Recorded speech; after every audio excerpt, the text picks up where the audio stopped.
Let's go ahead and continue our discussion of lesson 72 today. We're actually going to get to see the law of sines for how to correctly solve in a triangle. Remember, to solve in a triangle, what that means is you're looking for all of the missing pieces. In our lesson yesterday, we looked at how to correctly solve our right triangle. Remember, in the right triangle, you had already been given the right angle. That was one of the pieces that was already stated to us. As we discussed in our lesson, we had to have one of the side lengths. That was a definite requirement if we're going to solve any of these questions today in lesson 72. We had to have one of the sides. So we had one side, we had the one angle, which was the right angle. Well, then we needed one extra piece. The one extra piece that we could have is a second angle, or it could be a second side that we have in our problem. Well, today as we continue our lesson, we're going to look at another kind of triangle. And the second kind of triangle that we're going to discuss is something that's called an oblique triangle. And I showed you this definition yesterday. That just means it's a triangle that is not a right triangle. It doesn't have that right angle, therefore I can't just use my main definitions of sine, cosine, and tangent to help us solve. I can't do that because the definitions of sine and cosine involve the hypotenuse, and I no longer have a hypotenuse if I don't have a right triangle. We're going to see some very similar information, though, that I have to have one side. One of the sides must still be given to us in the triangle, and we have to have two other parts. Those two other parts could be two of the side lengths or two additional side lengths. It could be one side length and one angle, or it could be two angles that we have in our problem. Now, as we look at our lesson today, what we're going to talk about with regard to these oblique triangles is we're going to focus on the law of sines for how we can correctly solve them. In a future lesson, I think it's around lesson 81, we're going to talk about the second way that you can solve a triangle that's not a right triangle, and it's called the law of cosines. So today we're going to focus on the law of sines. Now, when I'm saying the law of sines, we want to kind of break away from our definition that sine is opposite over hypotenuse. There will be one part of that with regard to the opposites that we're going to stay with, but I can't use the same idea that sine is opposite over hypotenuse. Now, before we look at what that law of sines is today, I want to go ahead and just give you some basic information about how the questions are labeled. That way we correctly understand what we're going to do. When a triangle is presented to us, we might be looking for a missing angle, or we might be looking for a missing side. Anytime that we are looking for angles, those are always going to be using capital letters or uppercase letters. Anytime that we're going to be looking for a side in the picture, those are going to be with lowercase letters. So just to make sure you understand the notation in the problem, capital letters are always going to be talking about angles, and lowercase letters are always going to be talking about sides in the problem. Okay, just so you can see what that looks like. I just drew a generic looking triangle out here, and I have the three angles, capital A, capital B, and capital C, and the three little letters for the side lengths, little a, little b, and also little c. Now, one thing I do want to point out, because this is really going to help us in our lesson today, notice the location of those letter A's. Where is the capital A in relation to the lowercase a? They're opposite each other. So that's kind of where we're going to continue the idea of opposite when it comes to a sine, but I don't do the hypotenuse anymore. The same thing is true for B and C. The capital letter B and the lower b are opposite each other or across from each other, and so are the letter C's in this question. So the key that you're going to have to use when you're doing the law of sines today, and I'll show you what that looks like in just a second, you have to have a pair. What does that mean? That you have a pair, you must have one of the angles, and you have to have the side that is opposite or across from that angle if you're going to correctly use the law of sines. So we still need that idea of things that are opposite or things that are across from each other. You must have one complete set of information in order for you to correctly use the law of sines in our lesson today. Now, what does the law of sines do in our question? The law of sines is going to give us a relationship. It's going to be in a fraction format, and those fractions are going to involve the side lengths from the triangles and the sine of the angle that is opposite, and I wrote the sine of the paired angle. So again, when I'm referring to the paired angle, which one is opposite, which one is across? Well, because a triangle has 3 angles, it also has 3 different sides, the law of sines has 3 different fractions in our question, and here's what it looks like. The law of sines says little a, so that's a side length, over its matched angle, which is capital A, and I said the sine of capital A. I did the same thing for the other 2 pieces. Little b, which is a side length, compared to its matching angle, capital B, so the sine of angle B, and the same notation for the letter C at the end of the question. Now, I do want to point out here, it's really irrelevant whether the sides are on the top or the angles are on the bottom. Those could be in either order as long as you're consistent all the way across the question. So like I could take each of those fractions and flip them all upside down and put all of the angles on the top and all of the sides at the bottom, and that would be perfectly fine. I'm usually going to use it in this format with the sides on the top and the angles on the bottom, just because that's the way our textbook has presented to us. As I've already stated, if you're going to correctly use the law of sines, you must have one complete pair. What did that mean? You have to have a side length that's given to you in the question, and you have to have the angle that is opposite from in the problem. There'll be 3 pieces that you're going to be using, or 3 pieces that you'll be looking for in these questions as you continue to solve. When we go to use the law of sines, you're actually only going to be using 2 of those fractions at a time. You would never have all 3 fractions within the solving process. Well, how do we solve when 2 fractions are equal to each other? Well, we know how to do that. To solve when fractions are equal to each other, we're going to cross multiply. So again, one of these 2 fractions must be completely filled in with that complete pair of the side and its opposite angle. The second fraction, one of those pieces will be missing. I don't want a fraction that has 2 missing pieces because then I'm going to have 2 variables. I only ever want to have 1 variable at a time within my question. Okay, so again, just to state it one more time, what must I have if I'm going to use the law of sines? I have to know an angle and I have to know the opposite side. I must have a complete pair before I begin. So I have 2 examples that we're going to walk through together today. These ones are more of the straightforward questions with regard to the law of sines. What we're going to see in tomorrow's lesson, there happens to be some oddball questions where I could actually get 2 answers on these questions, and that's always a fun situation. So we'll look at those tomorrow. But in today's lesson, it's pretty straightforward. I can only get 1 answer based on what's given to us in the question. So let's go ahead and start off with this first example. If you'll go and sketch that triangle out into your notes. The directions, just like it's going to be in your textbook, says to solve for the missing pieces or solve for the unknown parts. That means anything that's not already given to me in the question, I need to solve for. Now, I used some different letters this time, and notice across from capital A is little k. That's okay. They don't have to be the same letter. I just know that those 2 go together because they're opposite from each other in the question. Can I correctly do the law of sines? Well, how did I know that? I have to know an angle and I have to know its opposite side. Do I have that in the picture? Across from this 30-degree angle, I do have the side that is labeled, which is 7. I do have 1 complete pair, therefore I'm going to be able to use the law of sines. These are what the 3 fractions are going to look like that we'll choose 2 at a time as we go and fill in the question. Okay, so I just started down here. I picked side K.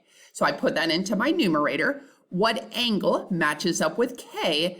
It was the capital A, the one that was across from it. So I said sine A. Then I went over here in my picture. Here's another side length of M.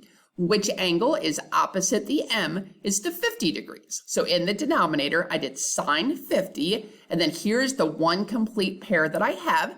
The side length goes first in our fractions. So there's my 7. Which angle was opposite? It was the 30. So I did sine 30 in our denominator. Now, something that I mentioned yesterday, and this is what I like to do in the question because it makes it a lot easier for me to work with on these kind of problems. I always start with the piece that I'm just missing 1 of. So am I missing just one angle, or am I just missing one side in the picture? If you notice in the question, we only don't know the measurement of angle A, but there's two side lengths that we don't know, the M and the K.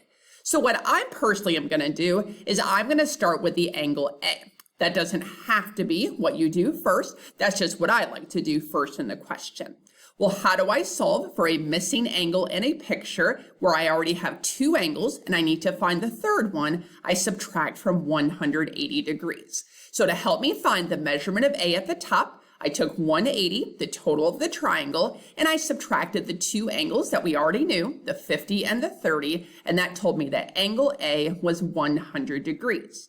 Now, what's nice about these questions, and I do this as well, when I find an angle, like in this situation where all I had to do was subtract, I go ahead and write it back in my picture. So what I would do is I would go back to this picture, and right here where I have angle A, I would fill in 100 degrees. That I know for sure is 100 degrees. That means you could in your formula switch this out to say sine 100 degrees instead of just sine A, because now you know the letter A in the question. Okay, so again, that's how I do it first.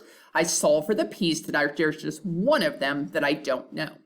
At this point, I still need to find the little m and the little k. Which one I solve for first doesn't matter, as long as I solve for both of them. Now, how do I correctly solve for the side lengths? That's where I'm going to have to use these different fractions. As I go to use the fractions, remember we're picking two of them at a time. One of the fractions has to be the complete pair, so I know for sure I'm going to use the 7 over sine 30, and then which of these other two fractions I'm going to use depends on which one I'm going to solve.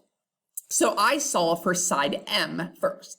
Well, if I'm going to solve for side m, well, then I want to use the fraction that has the m. Okay, so let me show you how I did that. So here's my question. I had m over sine 50, that was the side and its matching angle, equals, and here's my complete ratio, the side length of 7 matched up with the angle of 30 degrees. As I already mentioned, how do I correctly solve when two fractions are equal to each other? We're going to cross multiply. So I did m times sine 30 equals 7 times sine 50. Notice I did not take the 7 times the 50 because that 50 goes with the sine. It's got to stay as an entirety in the question. Well, we just have one more step to do to get the m all by itself. How do I get rid of the sine 30 that's right next to it? I'm going to divide it over. So I know that m is equal to 7 sine 50 divided by sine 30. At this point, we can go ahead and type that right into our calculator, and it should give us the answer of 10.72. Now, one thing I do want to mention, excuse me, to help you as you're putting this onto your calculator, you're probably going to need to close your parentheses as soon as you're done with the 50. On your calculator, when you hit the sign key, and mine does this as well, it's going to pop up a parenthesis. So it's going to have that open parenthesis. So when you type the 50, hit the close parenthesis before you hit your division key or before you go to the denominator. If you don't do that, it's probably going to incorrectly divide. It's going to think you want to divide pieces that you really don't want to. So go ahead and close that parenthesis after the 50 before you go down to the denominator. If you're not getting these answers, it's probably because you're entering something incorrectly. So go ahead and contact me, Skype or email, and I can try to walk you through what you need to do to enter this onto your calculator. There's one more thing that we need to find back in our picture, and that was the measurement of side K. Now, if I'm going to find side K, I need to use the fraction that had the K in it, and I also need to use the one complete pair that was given to me originally in the question. I don't want to use this 10.72 that I just solved for, just in case I did something wrong. So what I'm going to do for K, the fraction that involved the K originally said K over sine A. But remember, we found capital A as the first step, so I went ahead and filled in my 100, as I mentioned a few minutes ago. There's my one complete fraction of 7 over sine 30. Cross multiplying, once again, gave me K sine 30 equals 7 sine 100.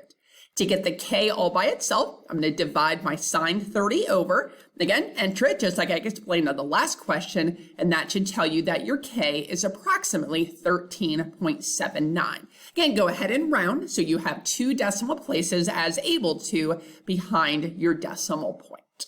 All right, so let's go through one more example together to make sure that we're correctly getting this idea of the law of sines. Okay, so draw out this triangle for me. If we are going to use the law of sines, we have to have one complete pair.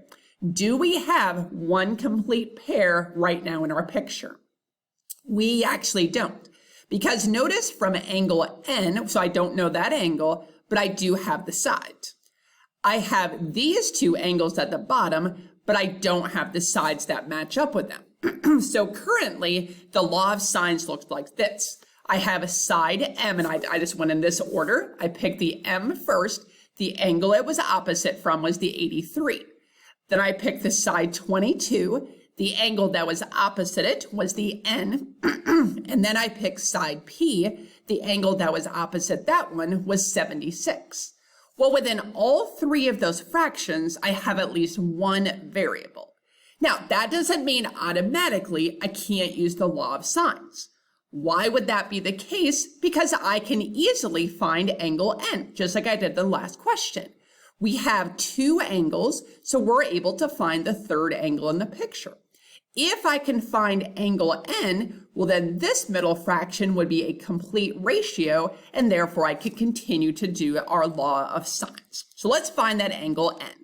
To find N, I know the total of a triangle is 180 degrees, and I'm subtracting out the 2 that were already given to me, and that tells me that N is 21 degrees.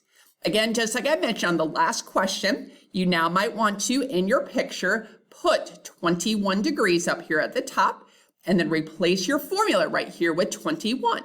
Now you can see your one complete ratio that's necessary to continue using the law of sines. Which side you do next, again, is irrelevant. You can do either one of them first. So I elected to do the M. If I'm going to do side M, well, I need to use the fraction that has the M and its opposite angle, which was the 83.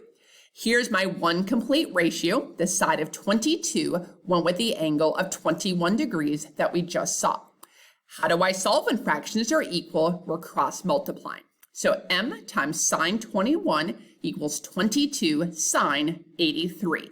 Divide over your sine 21, enter it on your calculator, and your M should be 60.93. We're getting something pretty close to that, depending on how you round in your question. All right, we have one last thing to find out of that picture, and it's the side length of P.